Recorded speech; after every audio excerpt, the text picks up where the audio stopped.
പുരാതനമായ ഒരു സങ്കേതമാണ്.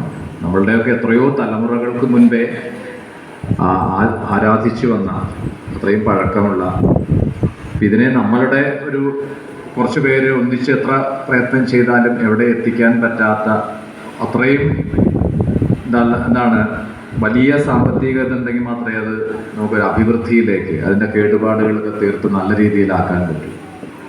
പക്ഷെ അതിനും വേണ്ടതായൊരു വഴി ദേവി തുറന്നു തന്നു എന്നുള്ളത് വലിയൊരു ഭാഗ്യം അല്ലെങ്കിൽ അത്ഭുതമാണ് അല്ലേ.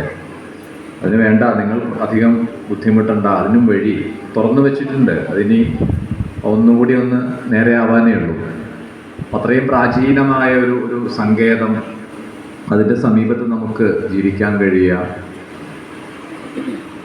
പിന്നെ എടുത്തു പറയേണ്ട മറ്റൊരു സംഗതി, ഈ സാധാരണ രാവിലെ മുതൽ കുറച്ച് പേരുണ്ടാവും, പിന്നെ നമ്മളുടെ ഭക്തി, നമ്മളുടെ പല ബുദ്ധിമുട്ടുകൾക്കിടയിലും ഉച്ചയ്ക്കൊന്ന് വന്നു പോവുക, ആ പ്രസാദം ഒന്ന് സ്വീകരിക്കുക, കുറച്ച് സമയം കഥ കേട്ടു, അതാണ് അതിൽ ഒതുങ്ങുക.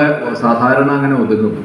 പക്ഷെ ഇവിടെ ഉച്ച കഴിഞ്ഞിട്ട് ഈ 2 മണിക്ക് അല്ലെങ്കിൽ 2:30 ഇങ്ങോട്ട് വീണ്ടും വരുമ്പോൾ ആദ്യത്തെ ദിവസത്തേക്ക് പ്രതീക്ഷ ഒരു 10 പേരുണ്ടാവും, ഒരു 5 പേരുണ്ടാവും. മടിച്ചിട്ടാണ് ഉച്ച കഴിഞ്ഞ് വീണ്ടും വേദിയിലേക്ക് വരിക. പിന്നെ വായിക്കാതിരിക്കാൻ പറ്റില്ല, കാരണം വായിച്ചു തീർക്കുക എന്നുള്ളത് ഡ്യൂട്ടി ചുമതലയാണ്. പക്ഷെ ഇവിടെ അങ്ങനെയല്ല. വൈകുന്നേരമാണെങ്കിലും ഉച്ച കഴിഞ്ഞിട്ടാണെങ്കിലും കുറേയേറെ പേരെ കാണാറുണ്ട്. അത് വളരെ അപൂർവമായിട്ടുള്ള വേദിയിൽ കിട്ടുന്ന ഒരു അവസരമാണ്, സൗകര്യമാണ്. 10 പേര് മുമ്പിലുണ്ടെങ്കിലാണല്ലോ നമുക്ക് ആരോടല്ലെങ്കിൽ പറയുക. തെക്കൻ കേരളത്തിൽ പോയാൽ